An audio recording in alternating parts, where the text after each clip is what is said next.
Je ne vous ferai pas l'offense de vous présenter Gilles Kepel, professeur à Normal Sup, dans une structure administrative de l'enseignement supérieur dont il vient de me faire découvrir l'existence et la constitution.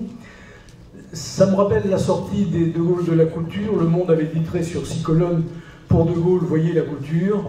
Je ne serais pas surpris qu'un jour on nous dise « Pour l'islamisme, voyez Kepel ». Monsieur le professeur, vous avez la parole. Merci, chers collègues. Je ne sais pas comment je dois prendre cette introduction, mais bon, j'en accepte l'augure. Merci à vous toutes et tous d'être venus si nombreux aujourd'hui pour cette journée. Et merci bien sûr à l'Association des professeurs d'histoire-géographie de Picardie d'avoir organisé cette rencontre. Donc, ce matin, à ce que je comprends, Henri Laurence vous adressait une vaste fresque historique remontant à des périodes qui sont au-delà de ma compétence, puisque avant 1975, je ne sais pas ce qui s'est passé. Et donc, Olivier Dallage, lui, a insisté davantage sur la complexité des relations entre les différentes structures étatiques, si tant est qu'il y a encore des structures étatiques à véritablement parler, au Moyen-Orient aujourd'hui. Ce que je vais essayer de faire, c'est de vous apporter un certain nombre d'éléments structurants pour comprendre ce qui se joue dans le Moyen-Orient contemporain. Et ce faisant, je vais m'efforcer de construire une temporalité qui est celle de ce livre que je vais tâcher de justifier devant vous, et vous êtes les bienvenus pour la discuter et la critiquer, comme ça je referai le livre si vous me convainquez.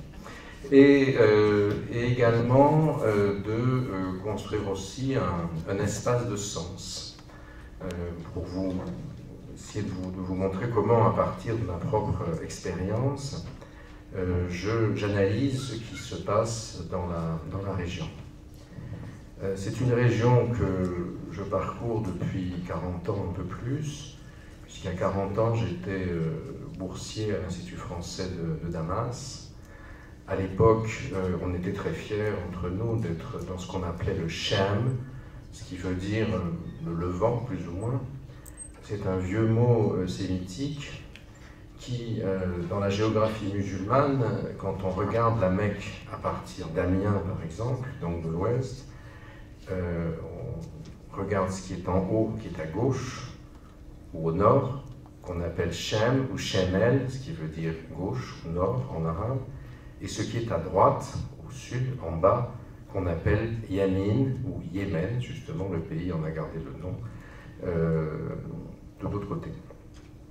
Et donc ce Shem a toujours fait l'objet d'une grande surinterprétation, notamment dans les textes islamiques anciens, puisque la prédication de Mohammed, du prophète, étant née dans la péninsule arabique, donc au nord du Yémen, si j'ose dire, elle avait pour élément référentiel comme grande ville, comme métropole, toute la région de Damas, qu'on appelle également Shem.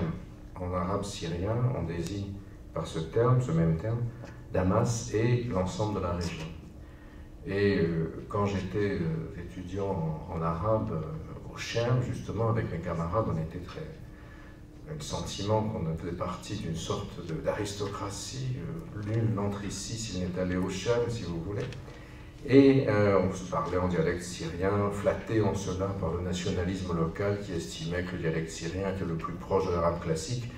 Ça n'est pas plus vrai que pour les autres, mais ils le croyaient avec force et on partageait cette croyance.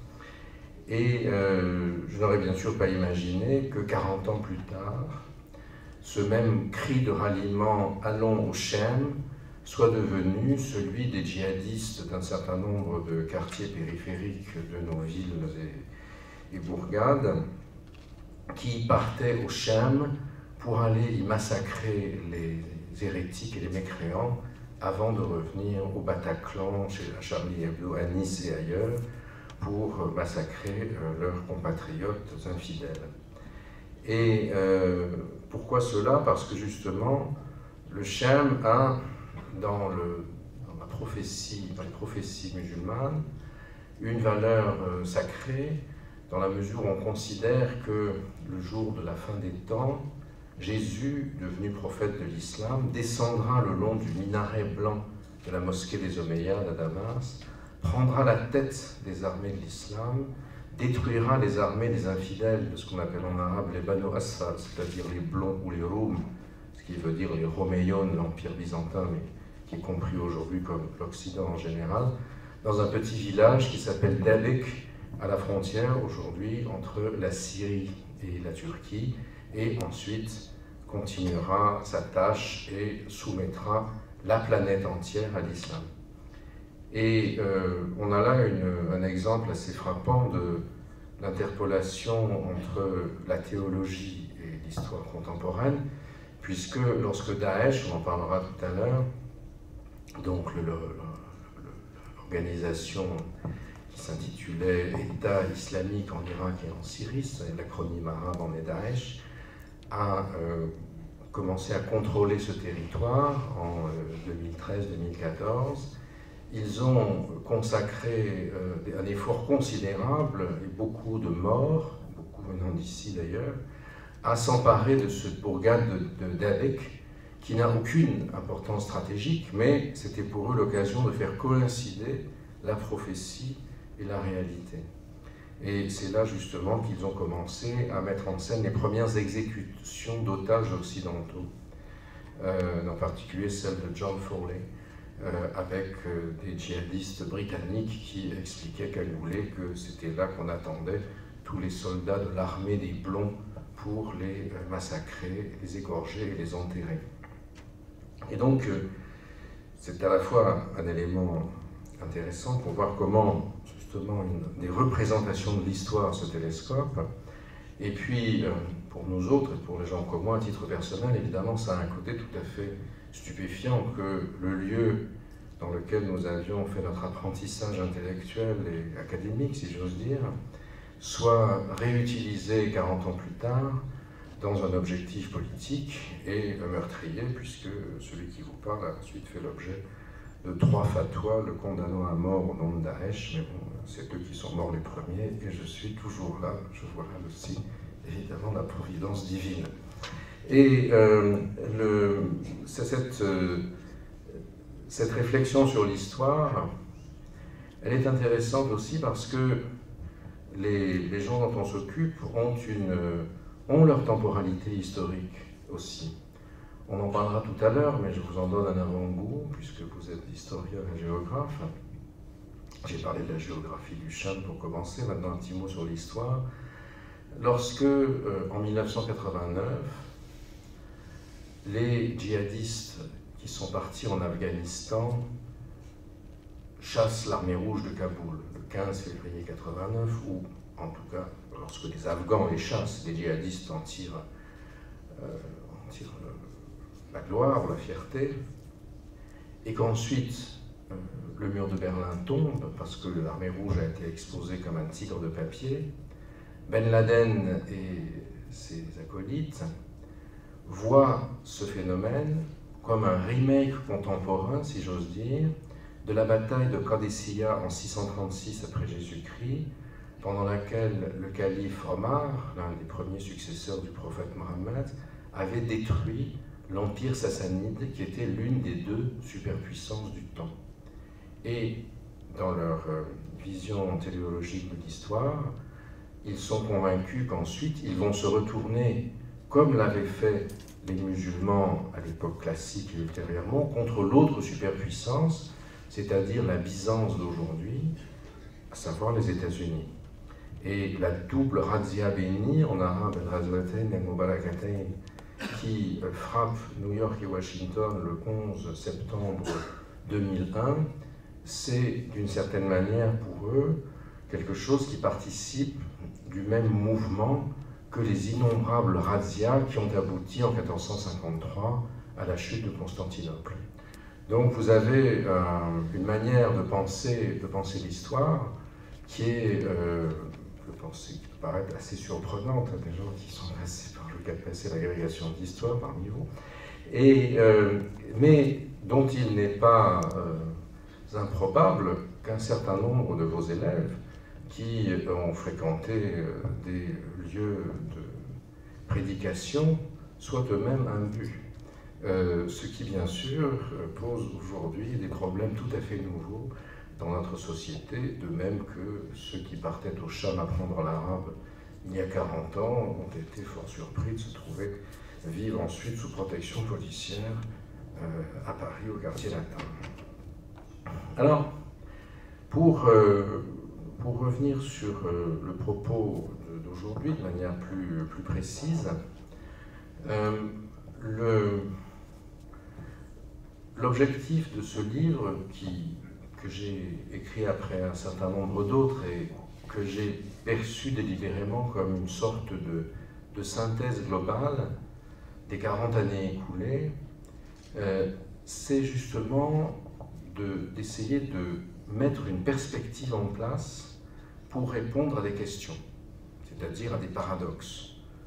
Le paradoxe, et là on passe au cours de philo de terminale, c'est ce qui nous permet de réfléchir et d'aller au-delà de la doxa, justement, puisque c'est ce qui met en cause l'opinion spontanée, non scientifique, qu'on a construite à partir d'une observation parfois erronée de notre environnement. En l'occurrence, il s'agit d'une question très simple.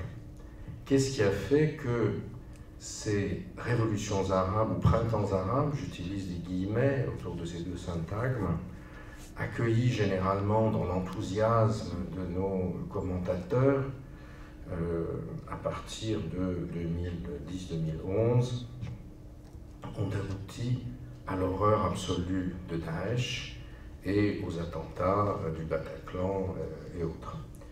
Évidemment, ça n'en est pas l'effet unique ou la cause unique, mais la déliquescence des systèmes d'État et des systèmes autoritaires qui a suivi a favorisé, par-delà ou sous les mouvements démocratiques et sympathiques qu'on voyait entre décembre 2010 et mars 2011 et un peu plus tard ensuite également, l'émergence à la surface de forces profondes qui avaient beaucoup plus de ressources que ceci.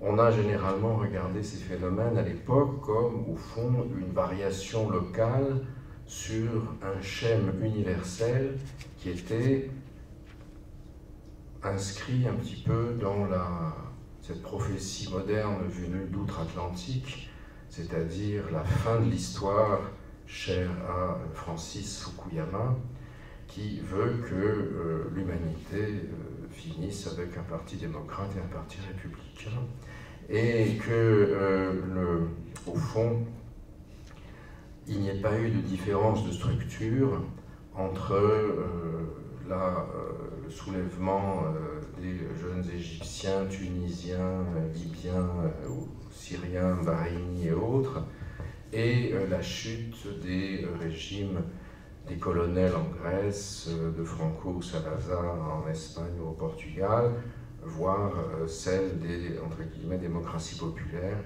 après 1989. Alors bien sûr qu'il y avait des éléments de congruence, de similarité, et du reste, une partie du vocabulaire des soulèvements arabes était née en référence à ceci, et un certain nombre d'activistes de ces soulèvements avaient été formés justement auprès de George Soros ou d'autres personnes qui avaient mis en œuvre les révolutions qu'on appelait les révolutions de couleur, hein, orange, rose, je ne sais plus, dans ces régions. Mais en même temps, la perspective purement synchronique, en réalité, posait problème. En même temps, elle facilitait la compréhension, semblait faciliter la compréhension, puisque la doxa, justement, l'opinion commune, se satisfait de la comparaison. Elle aime toujours ramener un phénomène inconnu à un phénomène connu, ce qui évite l'effort de l'analyse. Et au fond, tout était pareil. Ce n'était pas la peine d'aller chercher.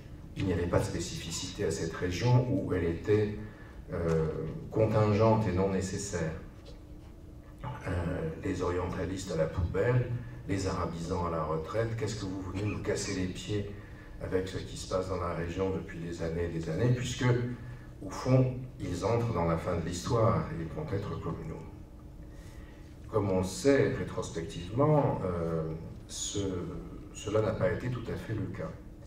Et justement, ce qui me semble important, c'est d'essayer de comprendre comment on peut, pour un enjeu comme celui-ci, combiner, et de quelle manière, une approche synchronique qui est évidemment très importante, d'autant plus à l'ère de la, appelez ça comme vous voulez, globalisation, mondialisation, et plus précisément pour ces soulèvements-ci du développement des réseaux sociaux, qui n'existaient pas auparavant, on reviendra sur tout cela dans un instant, sur les modes de transmission, mais qui, en même temps, étaient très empreints d'une grammaire signifiante, héritée et retravaillée par un certain nombre de réseaux qui l'inscrivaient dans une diachronie.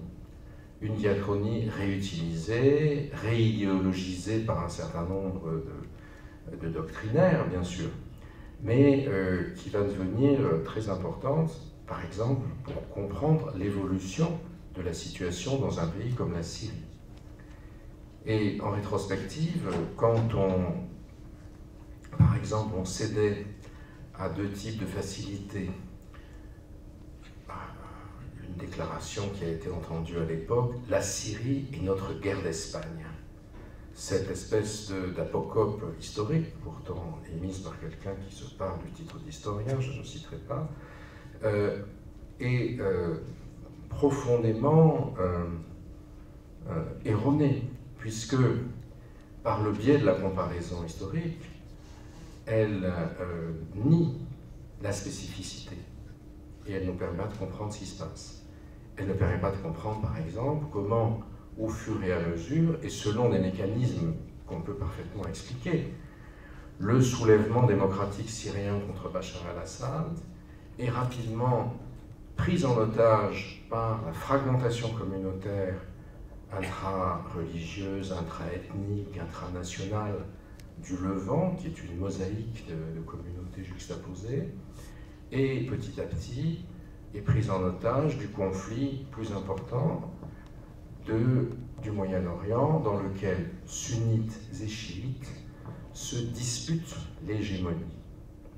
Et évidemment, après, quand on est parti sur une prémisse fausse comme celle-ci, on en fait une autre, la même personne. Daesh n'a rien à voir avec l'islam. Donc on s'interdit la pensée de la diachronie et surtout de la façon dont synchronie et diachronie se mêlent, aussi bien chez les acteurs, et nous obligent, si nous voulons avoir une perception plus précise de la situation, à nous-mêmes démêler ce mélange et essayer de le construire par-delà la doxa. Pour vous simplifier les choses, regardons deux cartes. Le livre comporte 10 cartes, dont je suis très fier et dont je peux dire d'autant plus de bien que ce n'est pas moi qui les ai faites, mais notre collègue Fabrice Balanche, géographe et maître de conférence à l'université Lyon 2, qui connaît très bien la Syrie. Et celle-ci, qui figure dans le premier rabat du livre, donc c'est le début, c'est la carte que vous avez ici. Donc c'est celle du Moyen-Orient en 1973.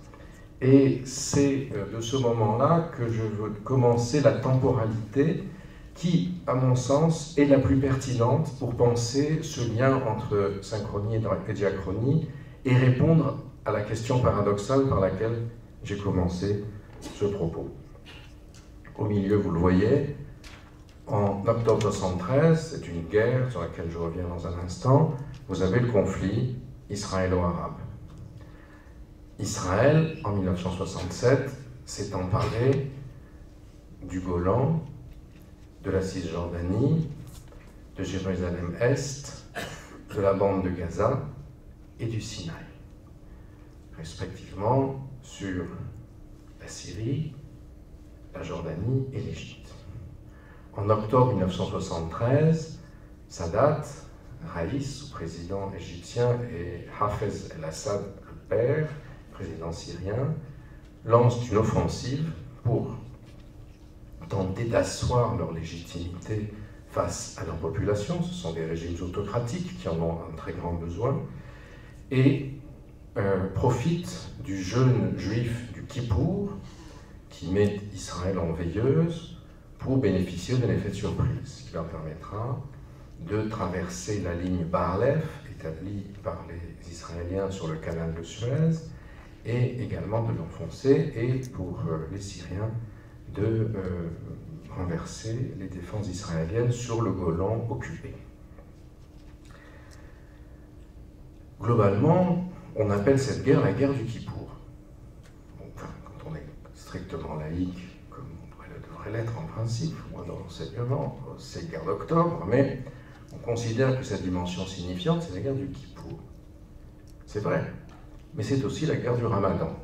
Et c'est ainsi qu'elle est pensée et perçue dans l'espace de sens musulman. Pourquoi? Parce que ce jeûne du Kippour coïncide cette année-là avec le jeûne musulman du Ramadan. Bon, il y a une vingtaine d'années ou trentaine d'années, peut-être que si j'avais fait une conférence devant des enseignants du secondaire, j'aurais dû expliquer ce que c'est que le Ramadan. Je pense que ce n'est plus nécessaire aujourd'hui. Mais ça signifie, outre que faut faire attention aux examens qu'on donne dans ce mois-là, que quand on fait la guerre, aller au combat le ventre vide, sans boire et sans manger, c'est effectivement pas terrible pour l'aboutissement des opérations militaires. Or, le Ramadan peut être suspendu, comme les autres obligations de l'islam, si le djihad est proclamé. Le djihad, c'est-à-dire le combat sacré qui doit permettre la victoire de la communauté des croyants. Il y en avait eu des exceptions, disons, laïques autrefois. Bourguiba, par exemple, avait été rendu célèbre, entre autres choses, à l'époque de la télévision noir et blanc, se faisant, et sans qu'il y ait à l'époque de capacité de replay, en buvant un verre, c'était en noir et blanc, donc on ne voyait pas très bien ce qu'il avait mis dans le verre, c'était peut-être seulement de l'eau, peut-être autre chose, pendant le Ramadan. Qu'est-ce qu'il voulait dire par là? Le jeûne rend le pays improductif. Or, la production est un djihad. De même, il avait critiqué, pour la même raison, l'abattage rituel de l'Aïd el-Kébir, parce qu'il décimait le cheptel ovin, et ainsi faisait baisser la production animale du pays. Donc on peut l'utiliser, si j'ose dire, à toutes les sauces. Mais là, en 73 en l'occurrence, c'était quelque chose qui s'inscrivait beaucoup plus dans une logique militaro-religieuse et qui donc convainquait les soldats égyptiens et syriens, après une fatwa, c'est-à-dire un avis religieux, une bulle, si vous voulez, émise par des clercs, des oulémas inféodés au pouvoir politique, que le combat était un combat sacré pour l'expansion, la défense et l'expansion de l'islam et la récupération de territoires musulmans usurpés par des infidèles, c'est-à-dire les territoires conquis par Israël en 67. Et cela justifiait pleinement un djihad, et donc l'abstention du Ramadan. Et c'est important parce que ça va également construire dans la représentation des populations de la région le fait que ce soit effectivement un combat sacré, et un combat où le religieux s'inscrit au cœur du politique. Ce qui n'était pas le cas de la guerre de 67, qui était menée au nom de l'anti-impérialisme, de l'antisionisme par Nasser et les baassistes syriens à l'époque, qui utilisaient de manière très secondaire et marginale la justification religieuse du politique. Et qui plus est, quelques jours après l'offensive victorieuse des Arabes, Israël, qui bénéficie d'un pont aérien américain, lance une contre-offensive qui retraverse le canal de Suez dans l'autre sens, bouscule les Syriens, arrive à 40 km de Damas et à 101 km du Caire sur la route Suez-Le Caire. Le Caire est ville ouverte et sous d'un coup s'arrête. Pourquoi? Parce que les pays arabes exportateurs de pétrole, sous la houlette du roi Faisal d'Arabie Saoudite, se sont réunis à Koweït et ont proclamé l'embargo sur les livraisons de pétrole à destination des pays soutiens d'Israël et également la réduction du pétrole jusqu'à ce que la Palestine soit libérée. Ça, ce dernier aspect a été oublié peu après. Et or, ces pays, ces pétromonarchies sont des pays conservatrices, très religieuses, qui diffusent une vision du monde salafiste. Le terme salaf en arabe signifie les salaf salih, c'est-à-dire les mots à mots, on traduit ça de manière un peu lointaine par les pieux ancêtres, c'est-à-dire c'est la génération des contemporains du prophète. Ceux qui ont vu le prophète qui est l'incarnation des vertus islamiques faites homme, si j'ose ce pléonasme, et donc qui peuvent ainsi en juger, qui sont considérés comme les meilleurs des musulmans, ceux qui ont une acception absolument littéraliste du dogme et très rigoriste. Et les pétromonarchies vont diffuser cette vision rigoriste du dogme à l'ensemble de la région grâce à la manne des pétrodollars afin de conforter leur pouvoir sur l'ensemble de la région et ainsi marginaliser les nationalistes arabes matinés de socialisme et autres nassériens, baasistes et compagnie. Et entre l'effet ramadan de la guerre et l'effet pétro-islam de la victoire, puisque la victoire revient aux Arabes, alors que la victoire militaire aurait dû être celle des Israéliens, la victoire politique, c'est celle des Arabes, qui ont fait du pétrole une arme. Et ça, bien sûr, c'est porté au crédit des pétromonarchies, c'est porté au crédit également de la doctrine qu'ils défendent, et du reste, les salafistes expliquent que si Allah a donné le pétrole aux pétromonarchies, c'est parce que c'est là que l'islam est mis en œuvre de la manière la plus rigoriste et la plus satisfaisante, alors que les autres ont trahi, ont matiné la religion avec du socialisme, du nationalisme, que sais-je encore. Et ça, c'est évidemment quelque chose qui va avoir une importance très grande et qui, à mon sens, et c'est pourquoi je construis cette temporalité à partir de 1973, d'octobre 1973, c'est la première carte du livre, qui fait naître ce que j'appelle un espace de sens islamique, qui va se substituer, si vous voulez, à l'espace de sens nationaliste. Alors cette carte-là, c'est la dernière carte de l'espace de sens nationaliste. Vous voyez? Après, elle va changer.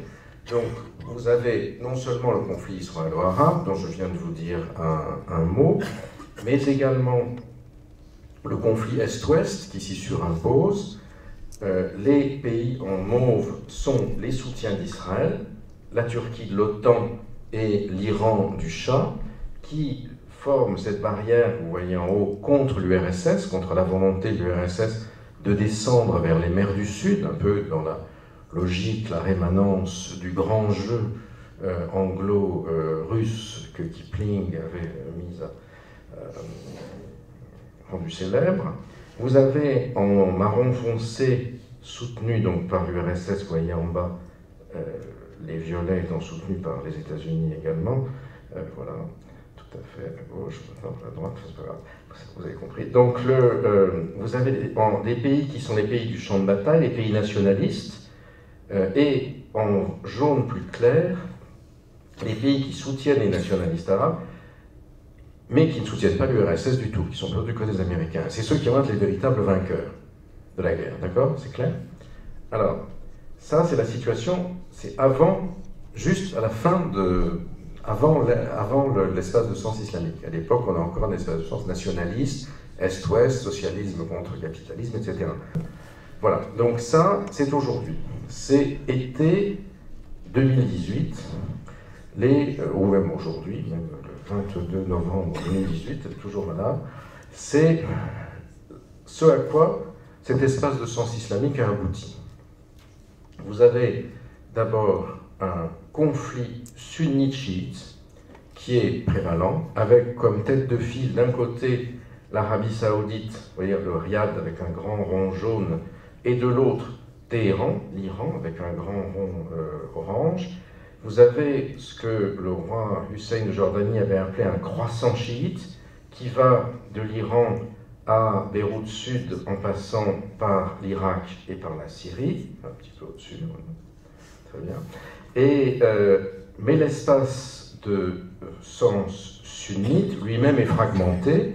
L'affaire Khashoggi vous en a fourni un exemple tout récent, entre d'un côté un bloc, disons, frériste, qui est du côté des frères musulmans, appuyé, c'est des points bleus, sur la Turquie qui est en gros, et le Qatar qui est petit mais qui a beaucoup de gaz, voilà, qui est là exactement, et surtout qui a Al Jazeera, et également quelques points mais qui sont marginaux maintenant d'appui, qui sont la Tunisie de Narda et la Tripolitaine, en Libye. Face à un bloc dans lequel vous avez l'Arabie Saoudite, l'Égypte, les Émirats, qui sont juste au-dessous du Qatar, voilà encore un peu bravo, et marginalement Koweït. Donc, ça, cet espace de sens qui fait prévaloir des conflits entre sunnites et chiites, la guerre civile en Syrie, en Irak, au Yémen, au Bahreïn, enfin, l'insurrection réprimée au Bahreïn selon ses bases, fait que quand même vous avez toujours ce même conflit au centre. Mais si vous avez été attentif, vous avez remarqué que je l'ai changé de nom. Tout à la carte d'avant, il était conflit israélo-arabe, et là, il est devenu israélo-palestinien. Puisqu'il reste toujours présent comme un irritant, comme quelque chose qui va susciter des solidarités, mais il fait partie d'un ensemble conflictuel dont il n'est plus nécessairement le centre. Lorsque, le 14 mai de cette année, Donald Trump a fait passer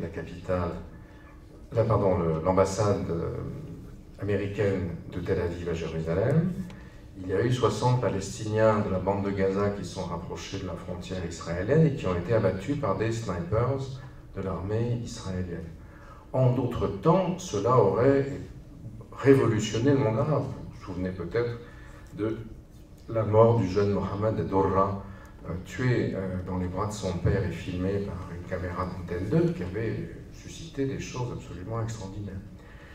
Là, ce jour-là, il y avait je ne sais combien de milliers de personnes qui mouraient en Syrie, au Yémen et ailleurs, et l'expression de la solidarité a été relativement modeste. Elle a été présente, mais elle a été modeste. D'autant plus qu'entre-temps, l'Arabie Saoudite et Israël se sont rapprochées. Elles se sont rapprochées également de la Russie, qui n'est plus le soutien absolu des Palestiniens, qui était l'URSS, mais qui a des relations extrêmement fructueuses et régulières avec Israël. La Russie ayant en Syrie, dans le conflit syrien, 4 alliés qui tirent à U et à Dia, qui sont l'Arabie Saoudite, Israël, l'Iran et la Turquie. Donc tout cela a complètement brouillé la carte finalement assez simple qui était celle de 1973. Donc comment est-ce qu'on en est arrivé là et comment justement cette espèce de cette diachronie, une diachronie qu'on peut commencer à 73 pour la simplification et pour votre propre édification, comment est-ce qu'elle se développe entre 73 et nos jours? Comment s'effectue cette transformation des paradigmes? À partir du moment où, en octobre 73, un espace de sens islamique est institué, il va faire l'objet de luttes pour l'hégémonie en son sein, en utilisant le vocabulaire qui est pertinent, c'est-à-dire c'est le plus islamique qui apparaîtra comme le plus légitime et comme le plus à même d'éliminer les rivaux. Dans la première décennie, c'est-à-dire 70, de 73 à 79. L'exacerbation du vocabulaire islamique dans la politique sert d'abord à éliminer ceux qui n'en font pas usage, les nationalistes, les communistes, etc. Mais ensuite, on va voir des appétits se dresser pour s'emparer de cet espace au nom de conceptions antagoniques de l'islam.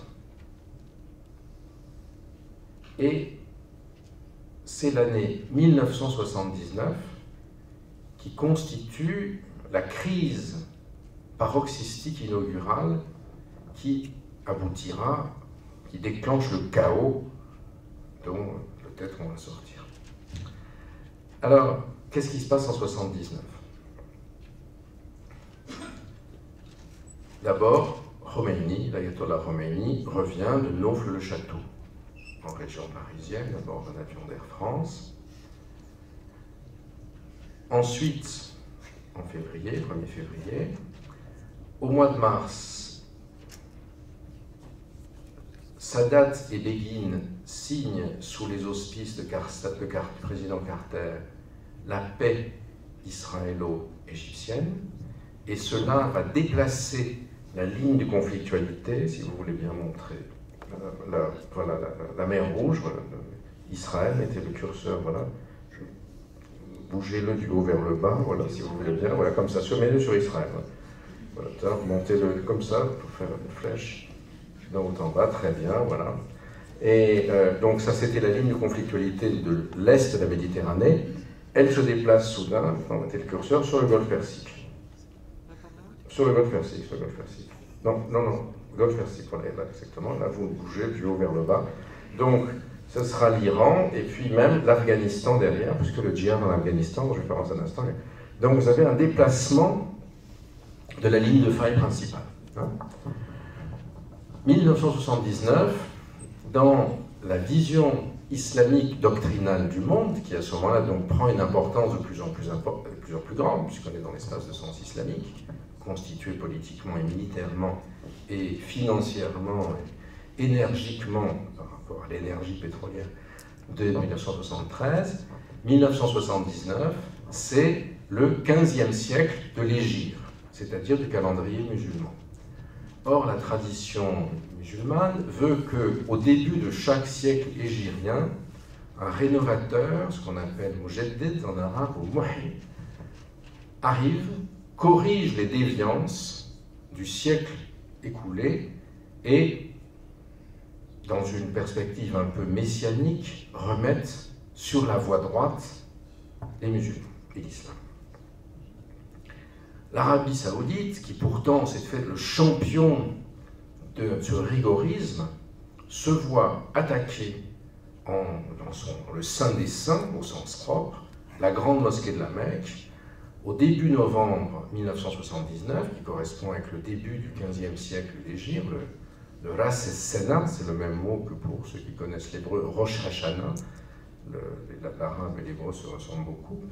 Le début de l'année, le premier de l'an, la tête de l'année Ras es-Sena hégirienne et du siècle hégirien, où un commando de salafistes djihadistes ultra radicalisés, qui d'ailleurs vont avoir une influence dans la pensée si on peut appeler ça la pensée, de Daesh aujourd'hui, prennent d'assaut la grande mosquée de la Mecque, considèrent que les souverains saoudiens adorent le billet vert davantage que le livre vert, et le baril de pétrole davantage que le cube de la Kaaba. Ils sont dirigés par un groupe de gens qui sont formés par les oulémas, ils sont les élèves des oulémas, mais pour être un vieux professeur, je sais qu'un certain nombre de disciples dévient, et de la voie droite. Et donc, c'est un défi terrible, parce que ça veut dire que les Saoudiens ne sont pas capables de contrôler ce qui fait leur légitimité absolue, c'est-à-dire la sécurité du pèlerinage et des lieux saints. Et il faut d'ailleurs faire venir des gendarmes du GIGN français pour reprendre la situation en main, qui est aussi un blasphème terrible, parce que les infidèles, les non-musulmans, n'ont pas le droit de mettre les pieds dans le haram, c'est-à-dire dans l'espace sacré de la Mecque. Alors, on leur fait faire une conversion de surface à l'islam, mais comme vous le savez, le capitaine qui dirigeait à l'époque, qui a eu une carrière un peu tumultueuse par la suite, ce commando s'appelait le capitaine, s'appelle toujours le capitaine Baril. Donc il y a évidemment là encore un signe de la providence divine qui a permis cette opération fructueuse.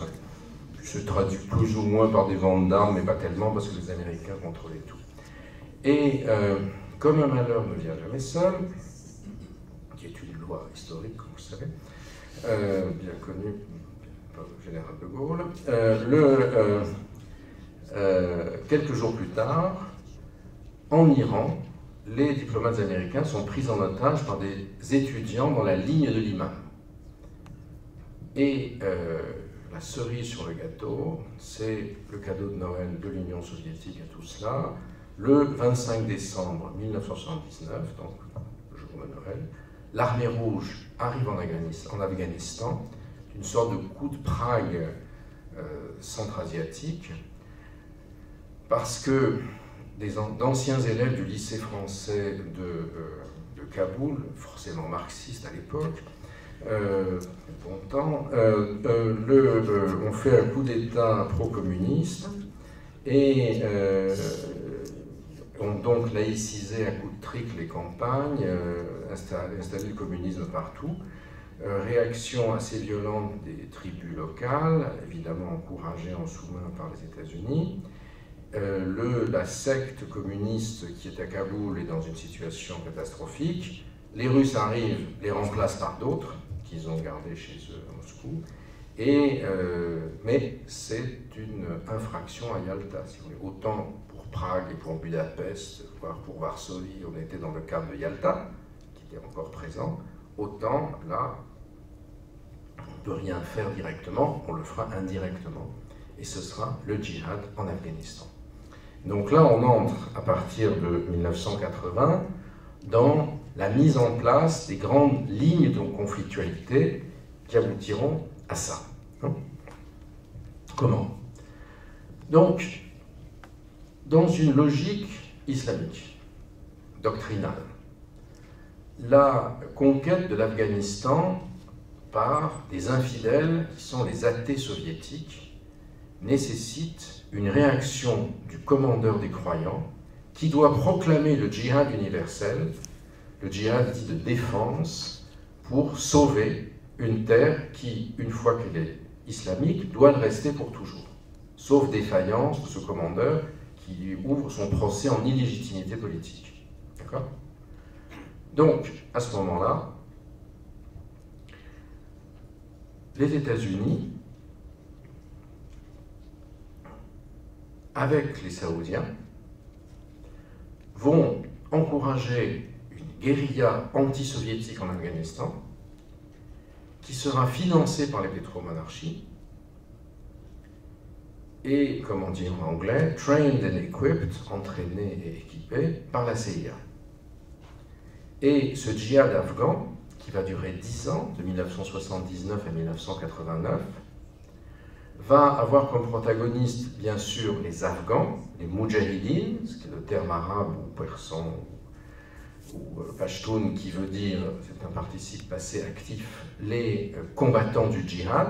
Il y a le mot djihad, Moudjahidine, J-H-D. L'arabe est une langue, comme toutes les langues sémitiques, qui fonctionnent essentiellement à partir de racines trilitaires, à 3 lettres, qui sont porteuses de concepts. Donc, djihad, c'est J-H-D, ça veut dire l'effort, notamment, l'effort pour être meilleur, puis l'effort pour développer l'islam, puis éventuellement par les armes, pas uniquement. Le moudjahid, c'est celui qui commet le djihad. Et également, ce que, avec d'autres à l'époque, et on a formé ce mot à cette fin, on appelle les djihadistes.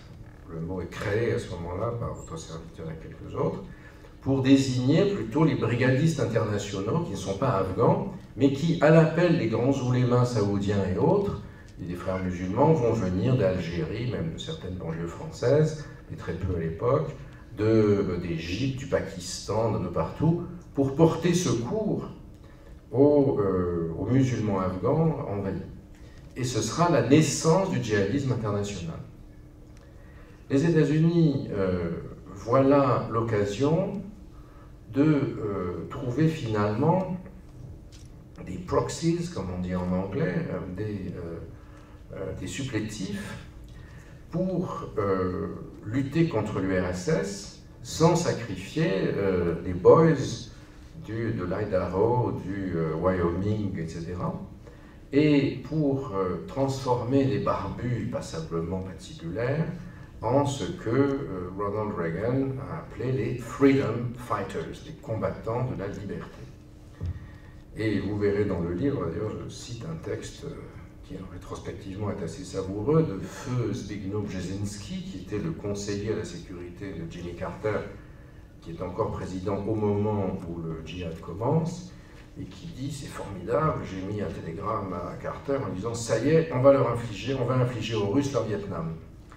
Alors ça paraît en 98 quand Zbig publie la traduction française de son livre Le Grand Échiquier, est interviewé par un journaliste du Nouvel Obs qui lui dit « Mais enfin, vous ne vous rendez pas compte, vous avez quand même ouvert la boîte de Pandore du djihad mondial. Mais qu'est-ce que c'est que ces foutaises ?» dit-il. « Bon, chef, ça ne veut rien dire, il n'y a pas de djihad global, et de toute façon, qu'est-ce qui est plus important? Quelques excités barbus qui vont disparaître, ou bien la chute de l'URSS. Bon, lui-même étant un oboro polonais, on peut comprendre qu'il avait à cœur particulièrement la chute de l'URSS, mais on voit bien là encore une difficulté des dirigeants de la planète à comprendre la nature de cet enjeu.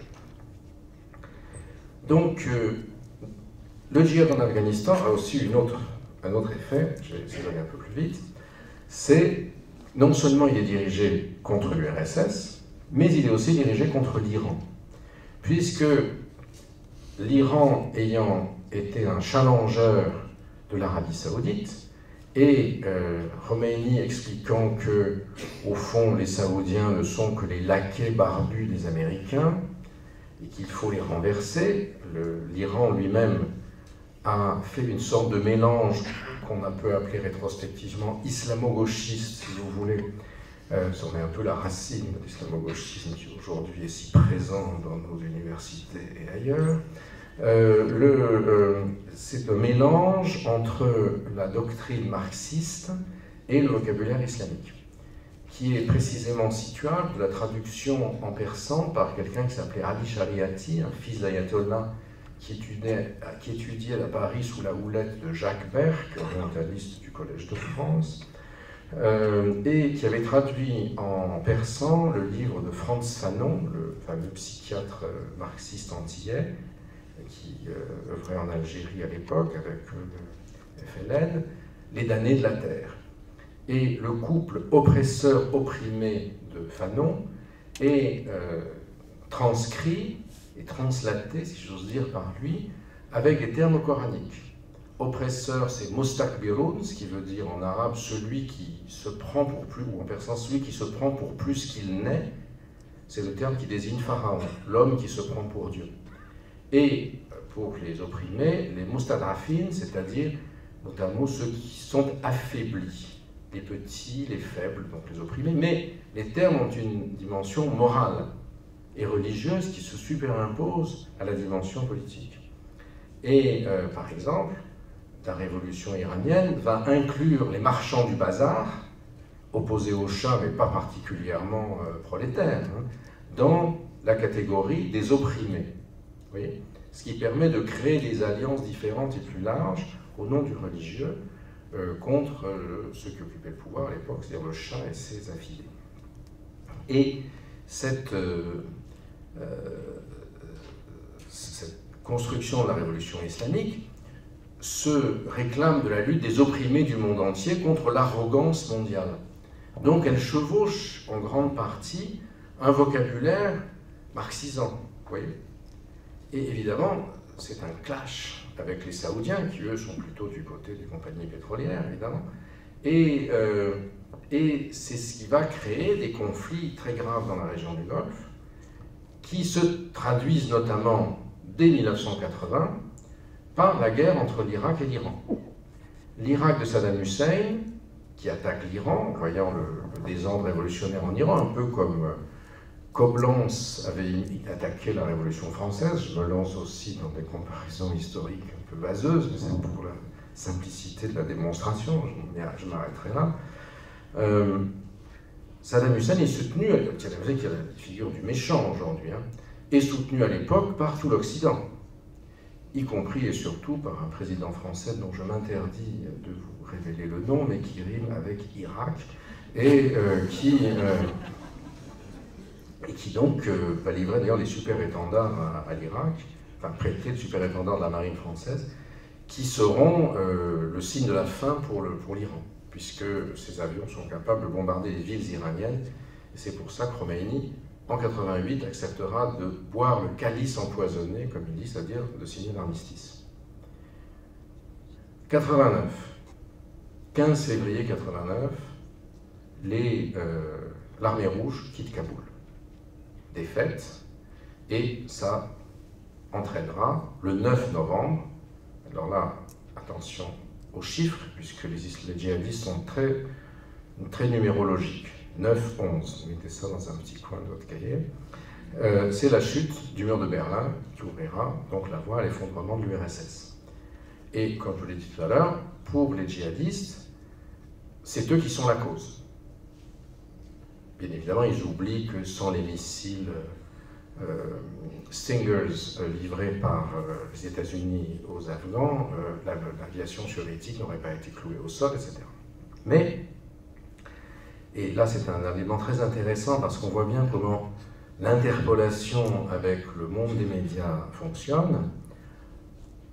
Personne, il y a un certain nombre d'entre vous qui étaient déjà nés en 1989, je vois, qui avaient déjà l'âge de raison, pas tout le monde, mais je vois beaucoup dans ceux qui étaient encore en couche-culotte, mais parmi les plus chevenus, ceux qui ont mon âge, personne ne se souvient de la date du 15 février 1989, qui est pourtant un enjeu fondamental dans la géopolitique du monde, hein, parce que c'est l'estocade portée à l'URSS, évidemment. La course aux armements avait ruiné le système soviétique, etc., et la malgouvernance de l'économie planifiée. Pourquoi? Parce que tout le monde était obsédé par ce qui s'était passé la veille, le 14 février 89. Bon, alors quand je pose la question aux étudiants d'amphi, qui sont beaucoup plus terrorisés que vous l'êtes face à un vieux professeur, je leur dis, mais vous ne savez pas, bien sûr, c'est pas, mais vous savez tous, parce que vous savez tous ce qui s'est passé le 14 février. Donc, ils regardent tous leurs chaussures dans la terreur que je lise vous, et que ça veut dire mauvaise note, et jusqu'à ce que, bon, avant MeToo, je disais une jeune fille ou un jeune homme, comme ça on est tranquille, rougissant, me disent, monsieur, c'était la Saint-Valentin. Je dis, oui, vous avez raison, tout à fait. Ne dites pas ça, ne dites surtout pas ça, et vous coupez évidemment ce passage qui peut me mettre en retraite anticipée, virer de l'éducation nationale pour harcèlement de je ne sais quoi, enfin voilà. Et même peut-être tout ce propos d'ailleurs. Quand j'ai survécu à Daesh, finalement j'ai pas peur des mesures administratives. Et donc, je plaisante pas du tout. J'ai été condamné, mais j'ai fait appel pour avoir critiqué comme pseudo-sociologue des individus qui avaient écrit un livre qui me semblait très mauvais. Donc, on est dans un monde étonnant, vraiment. Enfin, passons, coupez tout ça. Auto-censurez-moi, sauf si vous voulez vraiment du mal. Donc, le 14, oui, qu'est-ce qui s'est passé là? Vous pouvez savoir. Hein. Bon, alors personne ne sait. Je l'ai déjà dit plein de fois, donc si vous avez déjà vu des conférences, non, bon, je vois que la Picardie reste isolée sur elle-même. Donc oui, c'est ça, il faut prendre le train pour Paris de temps en temps. Donc, c'est la fatwa. C'est la fatwa voilà, contre Salman Rushdie. Et Rushdie, donc, qui est condamné à mort par qui? Par Khomeini, comme ayant insulté le prophète. Et donc, Khomeini, par la manipulation des médias, obnubile, au sens propre, c'est-à-dire cache par des nuages, ce qui se passe le lendemain. Et tire à lui tout le succès de la lutte pour la défense de l'islam opprimé contre les blasphémateurs, l'Occident, etc. D'accord ? Et évidemment, le scandale, c'est qu'un sujet de sa très gracieuse majesté britannique, fut-il nommé Salman Rushdie, est condamné à mort par un obscur ayatollah du fond de l'Iran. Or, une fatwa ne s'applique que sur un territoire islamique. Et par ce geste, Khomeini, en fait de la terre entière un territoire où la loi islamique s'applique, dans son acception. Oui. Donc c'est un coup de force extraordinaire, et l'espace de sens islamique, qui concerne en 73 uniquement le monde musulman historique, si vous voulez, qui le reconcerne, si j'ose dire, par ce geste s'étend à la planète. En tout cas dans l'esprit de ceux qui le font, et donc on n'est pas obligé de l'accepter. Et ça, c'est un élément absolument fondamental, qui a beaucoup moins d'importance, évidemment, que ce qui se passe le lendemain, qui est un changement géopolitique, mais on ne perçoit que ça. Et les djihadistes sunnites en sont fort maris, puisqu'ils sont privés des fruits de leur victoire. Et ça ne sera pas perdu, cette affaire.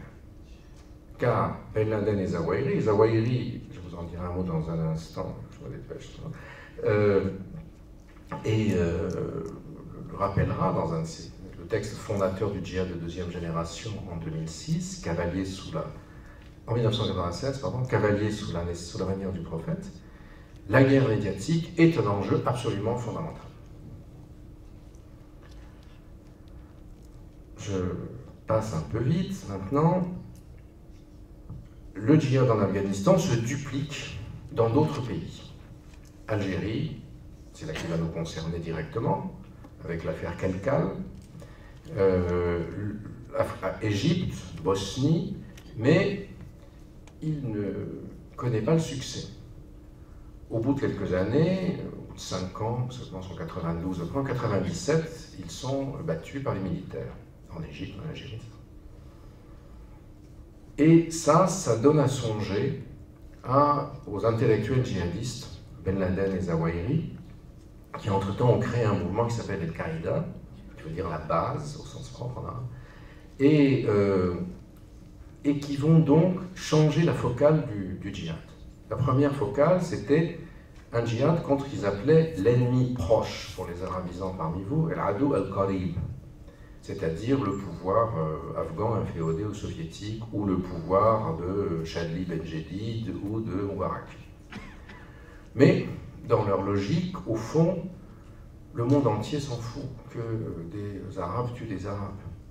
Ça n'intéresse pas tellement. Ce qu'il faut pour frapper l'imagination, c'est porter la guerre contre la Byzance d'aujourd'hui. Rappelez-vous ce que j'ai dit tout à l'heure.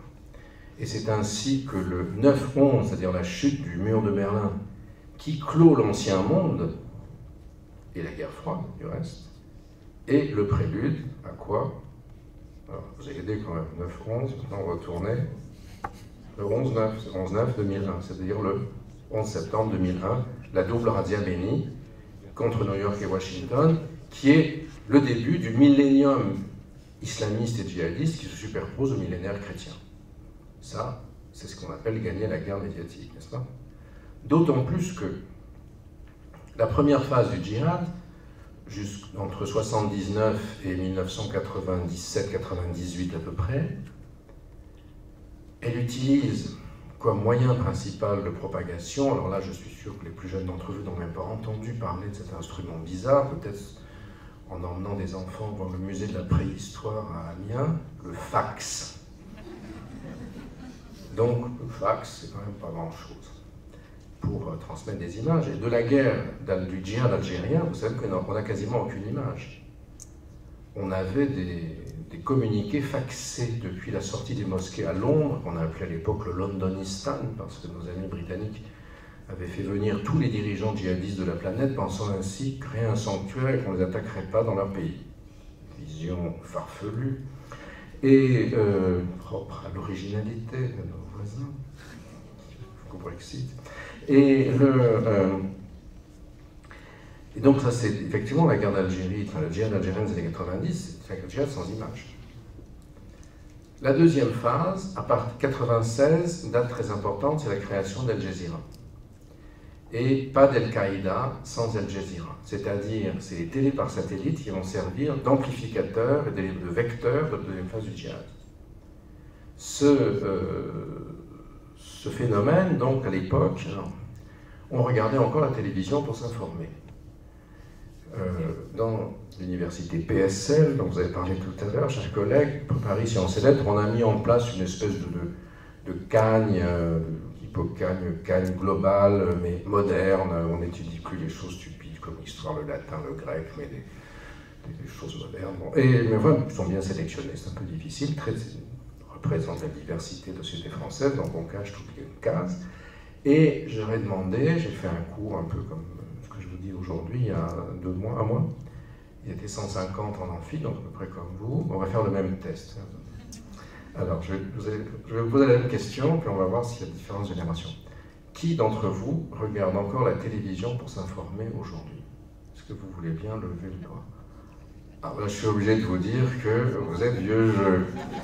À peu près pour le même nombre de personnes, combien d'après vous pouvez baisser votre bras? Monsieur, je sais que vous insistez, mais c'est pour votre musculature. D'après vous, il y avait combien de vos équivalents avec, allez, 30 ans de moins pour être sympa? Combien? Si, quelques-uns. Bravo madame, vous avez gagné un exemplaire gratuit de Sortir du chaos. Je vais vous donner le mien tout à l'heure. Vous identifierez à la sortie. Et pour les autres, il fallait tous le faire en même temps. Vous m'auriez ruiné ainsi que le livreur Amsterdam. Et donc, 3. Parce qu'ils regardent, comment s'entend-il? Parler, bravo. Non, ça c'était plus facile, même, ça ne mérite pas un dimanche. Et cadeau. Donc, qu'est-ce que c'est que le 11 septembre? On met Hollywood dans le journal de 20h.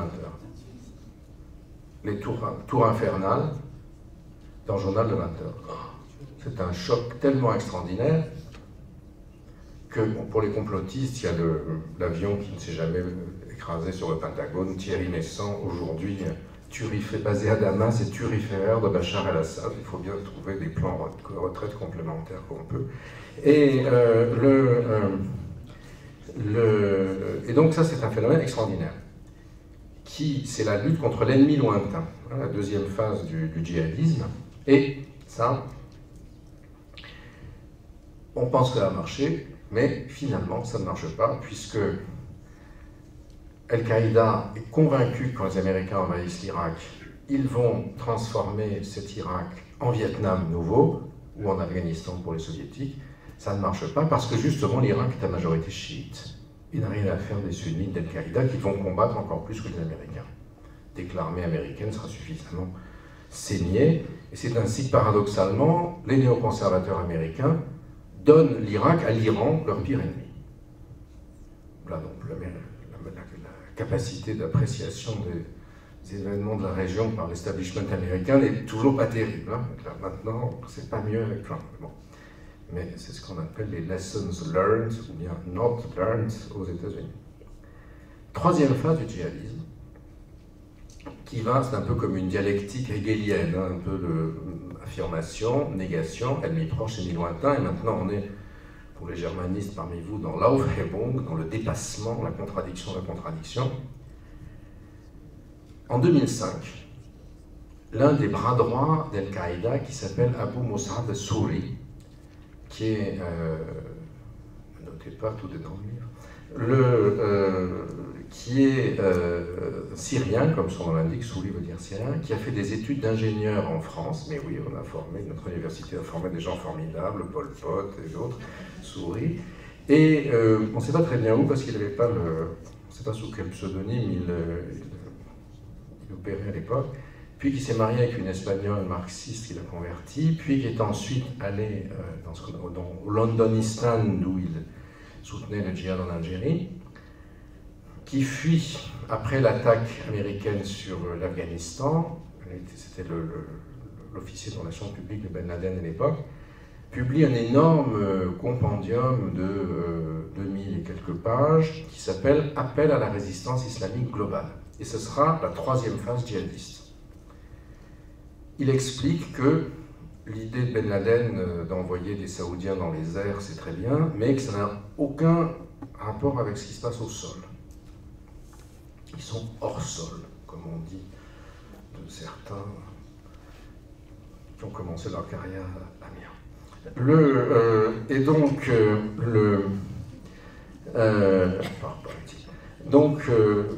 on va changer de méthode. Il a vécu en Europe pendant 10 ans. Il est au fait qu'il y a en Europe des populations pauvres, jeunes, nées ici, marginalisées, d'origine musulmane, qui commencent à être touchées par la prédication salafiste. Il a vu les grandes émeutes en 2005 en France, et donc conçoit une espèce de mélange entre les deux premières phases. On va à la fois, on va s'appuyer sur le grassroots, sur le sol, et on va faire voyager des jeunes des quartiers, incités à bouger, des jeunes des quartiers populaires qui ont rompu avec la valeur des sociétés occidentales vers les terres de djihad. On y pense à l'époque à l'Afghanistan, pas encore aux pays arabes soulevés par les révolutions qui n'ont pas encore eu lieu, et dans cet aller-retour, créer un mouvement djihadiste qu'il appelle en arabe « Nizam la Tanzim », c'est-à-dire un système et non une organisation. Pour les anciens marxistes et gauchistes parmi vous, que je suis sûr sont plus nombreux, j'en suis un aussi, rassurez-vous, c'est l'opposition de mai 68, là je parle avant la préhistoire, entre la vision léniniste et puis celle, je ne sais pas si ce nom vous dit encore quelque chose, de Gilles Deleuze. Le malheureux doit se retourner dans sa tombe chaque fois que je le compare à Abou Moussa Bessouri, mais bon, c'est pas grave. Et qui, vous savez, avait inventé cette théorie dite du rhizome révolutionnaire. Est-ce que ça dit encore quelque chose à quelqu'un?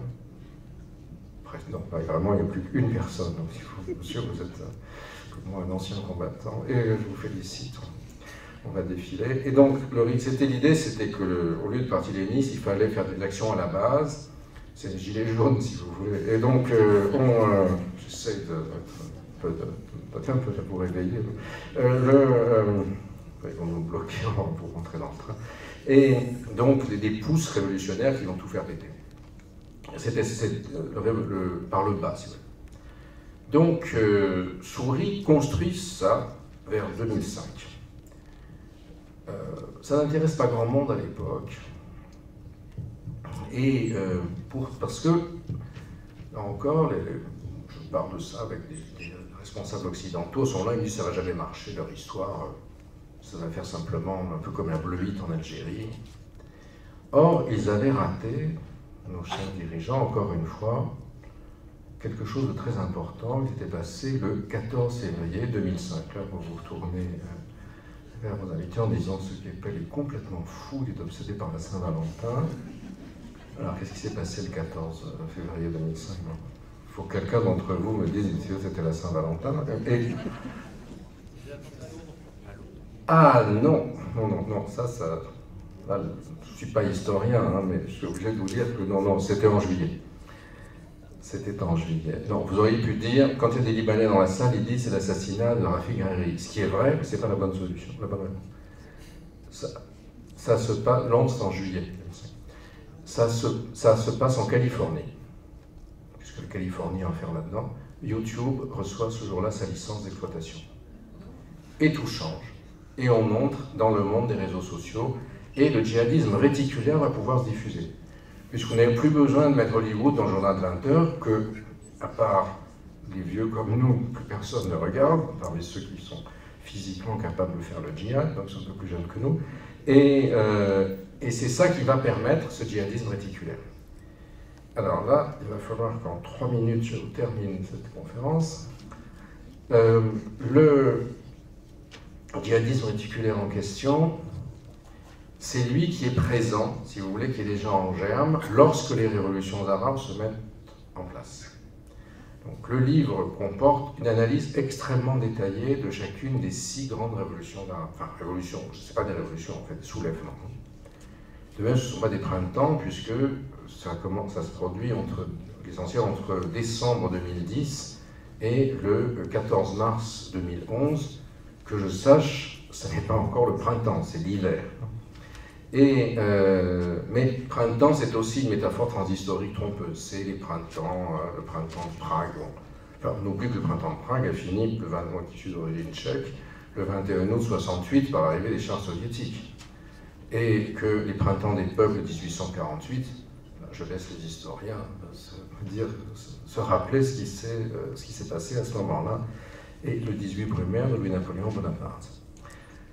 Donc, à l'ouest de Suez, on a des pays relativement homogènes, Tunisie, Égypte, Libye, majoritairement sunnites et arabes. Il y a quelques berbères ibadites, qui est une secte de l'islam non sunnite, mais qui ne compte pas politiquement. Il y a des coptes en Égypte qui ne comptent pas politiquement non plus. Et, selon le slogan de l'époque, le Sha'ab yurid isqat al-nizam, le peuple veut la chute du régime. Les régimes vont tomber de manière diverse. Ben Ali mis dans l'avion par les militaires, Moubarak emprisonné quelque temps et Kadhafi zigouillé. Et néanmoins, on va avoir un changement de titulaire du pouvoir. Pas forcément de régime. En Égypte, par exemple, où les militaires sont revenus avec encore plus with a vengeance, comme on dirait en anglais. En revanche, comme je l'ai dit au début, à l'est de Suez, dans une zone très fragmentée entre sunnites et chiites, vous aurez une prise en otage de ces soulèvements par les luttes confessionnelles et par la montée en puissance du djihadisme. Ce djihadisme de troisième génération, instrumentalisé par le conflit entre sunnites et chiites. Puisque pour les djihadistes sunnites, Abu Musab Souri et également son collègue Abu Musab Zarqawi, on va avoir une obsession de la lutte contre l'hérétique avant la lutte contre l'infidèle. En Irak, c'est ce qui va se passer. Ce sera les guerres entre chiites et sunnites, extrêmement violentes, et le conflit syrien sera lui-même pris en otage de cet affrontement. D'accord ? Dans ce même ordre de choses, les djihadistes issus des quartiers populaires européens, ou convertis ou autres, vont partir au Cham, comme je vous l'ai dit au début de cette présentation, qui leur apparaît comme le lieu de l'accomplissement messianique qui leur permet d'être au centre du monde, avec des bonheurs divers. Donc, c'est la carte, c'est 2015, juin 2015, au moment de la plus grande expansion de Daesh. La zone assurée recouvre les territoires conquis par Daesh. Donc, vous voyez, donc les historiens voient que la frontière Sykes-Picot, vous la voyez, en rouge est effacée. Le 29 juin 2014, jour de la proclamation, un djihadiste chilien d'origine palestinienne prend un bulldozer et va détruire le poste frontière irako-syrien pour montrer l'arasement de la ligne colonialiste Sykes-Picot. D'accord ? Là, on est dans le monde du réseau social, on montre ça. D'autre part, donc, en fait, vous voyez, donc, la balance, c'est une carte qui est à la fois physique et en même temps idéologique, c'est-à-dire c'est comment Daesh se projette. D'accord ? Donc en vert, donc ce qui est assuré est déjà conquis. En vert, ce sont les zones arabes sunnites à gagner ou se développer par le prosélytisme. En jaune, les hérétiques à exterminer. Vous avez les chiites d'Irak, les alaouites sur la mer Méditerranée de Syrie et les chiites du Liban et les druzes. En violet, du côté libanais et dans la plaine de Ninive au-dessus de Mossoul, les chrétiens à réduire à l'état de dhimmi, c'est-à-dire de soumis. Israël, évidemment, à détruire et Jérusalem à reconquérir. Et donc, ça, c'est la projection que fait Daesh de son emprise. Bon, évidemment, les bombardements en auront raison, et puis aussi, vous verrez ça dans le livre si vous le souhaitez, Daesh a arrangé beaucoup de monde avant. Tout le monde a voulu Daesh. Assad trouvait Daesh formidable parce que ça brisait les rangs de la rébellion. Donc il a encouragé. Et du reste, les Iraniens aussi, parce que c'était Daesh le monstre. Eux, plutôt, étaient cool et civilisés, si vous voulez. les Saoudiens, les Qataris, les Turcs et compagnie favorisaient Daesh parce que c'était des gens qui luttaient contre l'expansion iranienne.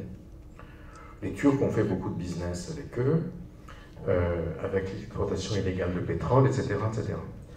Et il y a un moment où, je n'ai pas le temps d'entrer dans le détail, l'intérêt de Daesh s'est retourné, c'est devenu une gêne pour tout le monde.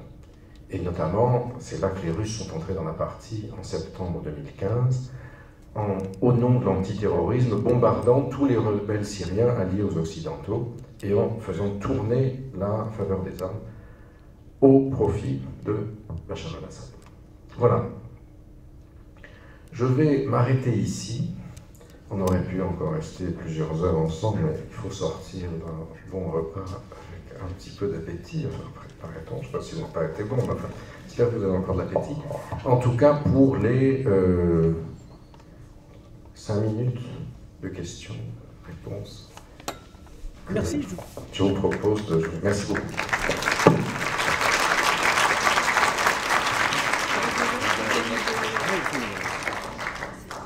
Merci, Merci, je pense que les questions ne devraient pas manquer, et donc, vu le peu de temps, je donne tout de suite la parole à la salle. Que pensez-vous de la politique française en Syrie, ou à l'égard de la Syrie depuis 2011, et particulièrement entre mai 2012 et mai 2017, à travers clairement le président François Hollande... Beaucoup de mal. Oui. Alors je vous dirais, je ne sais pas si ça, nous sommes au moins 2, mais enfin peut-être plus. Oh, un peu plus, j'espère. Oui. Mais oui, c'est exactement... C'est exactement le contraire de tout ce que j'ai expliqué. Ils n'ont rien compris. Ils n'ont rien compris à la dimension diachronique. Et celui qui expliquait que la Syrie était la guerre d'Espagne et que Daesh n'a rien à voir avec l'islam murmurait dans l'oreille présidentielle à ce moment-là. Et quelqu'un qui se prétend votre collègue. Et il y a eu une incompréhension complète de ce qui se passait parce qu'on a considéré qu'il fallait voir les choses seulement de manière synchronique. On a été pris tellement dans cet engrenage de ne pas voir ce qui se passait en Syrie qu'on a abouti à ce syntagme qui est un oxymore, qui est celui de djihadiste modéré. On allait soutenir les djihadistes modérés. Alors je ne sais pas si ça désigne la manière d'égorger de gauche à droite ou de droite à gauche. Enfin, si vous voulez, on est arrivé là. Bon, le président qui est né ici, en revanche, a une politique nettement plus pragmatique, me semble-t-il. Bonjour, une petite question. Quelle était la place du commandant Massoud en Afghanistan à l'époque? Alors lui aussi avait fait le lycée français de El-Enkelab, c'est-à-dire l'indépendance de Strasbourg. Il avait un rôle, donc c'était un djihadiste modéré, si j'ose dire, mais il a été tué le 9 septembre 2011, c'est-à-dire 2 jours avant le 11 septembre, par des Tunisiens de Belgique, manipulés par un certain Abou Ayyad Tounsi, dont on ne sait pas très bien ce qu'il est devenu, il a peut-être été droné, comme on dit maintenant, en Libye, qui a été libéré des geôles de Ben Ali en janvier 2011, avec la chute de Ben Ali, et qui était responsable ensuite de l'assassinat de l'ambassadeur américain au consulat de Benghazi en 2013, en 2012, pardon, le 11 septembre 2012. Donc Massoud était quelqu'un, disons, qui était en termes talking terms, comme on dit, avec les Occidentaux, notamment avec les Français. Et qui incarnait, parce qu'à l'époque on estimait être des gens qui étaient musulmans mais démocrates, quelque chose comme ça, oui. Sa disparition a évidemment, probablement été téléguidée par Ben Laden, puisque, enfin, Abou Ayyad était lié à Ben Laden en tout cas, puisque il était envisagé évidemment que les Américains réagiraient et qu'il ne fallait pas qu'il y ait Massoud au milieu, puisque Massoud n'aurait pas pris le parti des djihadistes, vous voyez. Donc, enfin, rétrospectivement, disons, on a un faisceau d'éléments qui permettent de voir les choses comme ça.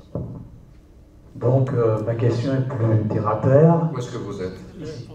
Où? Ah, pardon. Donc, actuellement, beaucoup de sociologues en France, enfin, beaucoup, trop peu à mon goût, s'intéressent bon, à ces jeunes, justement, qui sont intéressés par le djihad. Et donc, ça a donné lieu à des enquêtes dans des lycées, par exemple. Et récemment, à un ouvrage qui s'appelle « La fabrique de la radicalité » et qui part des dossiers des jeunes qui ont été soit inculpés, dossiers de police, mais aussi dossiers d'éducateurs. C'est-à-dire qu'on part d'une centaine de cas à partir d'éléments que je dirais plus concrets et qui nous sont familiers. Et à partir de ça, on fait une catégorie, enfin, on fait des classements par catégories différentes, et il y a une étude sociologique, les origines, les parcours, ça me semble intéressant et concret. Est-ce que vous connaissez ces travaux et qu'est-ce que vous en pensez? Ce genre de travaux, oui, il y en a pas mal. C'est inégal, hein. Il y a de tout. Il y a aussi un certain nombre de charlatans, hein, parce que le business de la déradicalisation a attiré quelques oiseaux, dont certains se sont retrouvés d'ailleurs inculpés pour malversation et détournement de fonds publics. L'État, dans la panique, à l'époque d'un ancien président, dont le nom fait allusion à un pays du Benelux, que je ne nommerai pas, a tellement foiré qu'ils se sont trouvés si désemparés qu'on a n'importe qui disait je déradicalise avec son bac chiche. Donc il faut se méfier, tout n'est pas bon. Et en particulier, c'est pris dans un certain nombre de logiques de gens qui disent mais tout ça n'a rien à voir avec l'islam, c'est uniquement de la marginalisation sociale. Ça, bien sûr, c'est un élément important. Mais la façon dont ces itinéraires sont construits est très important si on le réfère à la logique du salafisme et du djihadisme. Si vous voulez. Voilà, j'étais dans la sacoche, là il y a une thèse dont je suis en train de finir la lecture, tout à fait remarquable pour le coup, qui a été faite à partir d'entretiens avec plus de 80 djihadistes dans les prisons françaises. Par un de mes étudiants qui connaît bien l'arabe, qui est allé en Syrie avant, donc qui peut discuter avec eux, et il lui parle beaucoup, parce que les gars ont envie de parler en prison. Et on voit bien comment ces itinéraires se sont construits, pourquoi ils sont partis à telle époque et à telle époque. La surpsychologisation, la sursociologisation de ces cas par des gens qui nient toute pertinence à la diachronie que j'ai essayé de vous montrer, moi je m'en méfie. Alors il y a toujours à prendre, mais il faut faire attention. Mais enfin, j'ai écrit une partie de mes bouquins sur le Moyen-Orient, l'autre jambe c'est les banlieues. Donc, Dans la fabrique de la radicalité, il y a une catégorie de gens qui passent à l'acte, qui sont nommés les utopiques, et en fait, il y a bien la référence à la religion. Oui, bien sûr, c'est pas ce texte-là que je mentionne, hein, mais vous avez quand même une énorme production. Une toute dernière question à laquelle je répondrai d'un mot, simplement. Alors, oui. Ma question concerne la révolution iranienne. Oui. Est-ce que vous pourriez nous dire de quel soutien l'ayatollah Khomeini a pu bénéficier avant de revenir, enfin, notamment chez les Occidentaux, avant de revenir en Iran? La France, dit monsieur... oui, enfin, Giscard croyait qu'il pouvait le contrôler. Et le Shah aussi pensait que Giscard le contrôlerait beaucoup mieux. Alors eux, c'est pas les réseaux sociaux qui n'avaient pas compris, c'est la radio, puisque de Naufle-le-Château, toutes les radios venaient l'interviewer, alors que quand il était à Najaf en Irak, il n'y avait que les chiites. Mais c'est surtout des soutiens intérieurs, c'est-à-dire que, je n'ai pas le temps de vous en parler, mais c'est aussi très, très détaillé dans le bouquin. En fait, vous avez un phénomène de jonction de classes sociales différentes. Un peu comme dans le texte de Marx sur le 18 Brumaire, vous avez dans ce qu'il Marx appelle le mouvement d'enthousiasme. Vous avez à la fois des vrais pauvres de Téhéran Sud qui n'ont rien, et puis des membres des classes moyennes qui en ont marre de l'autoritarisme et de la corruption du système du Shah. Et en fait, ce sont les religieux qui vont fédérer tout ça, parce que le chiisme est très structuré et hiérarchisé, un peu comme un parti léniniste, et qui vont permettre ainsi à Khomeini d'accaparer et de prendre en otage un mouvement qu'il n'avait pas du tout déclenché. D'accord ? Je suis obligé, malheureusement, de vous interrompre, surtout si certains d'entre vous veulent se faire dédicacer le fameux livre, puisque après, il faut que je reprenne le train pour poursuivre, mais je vous répondrai à votre question en privé, en vous dédicaçant, voilà, si vous le souhaitez. Merci beaucoup. Merci.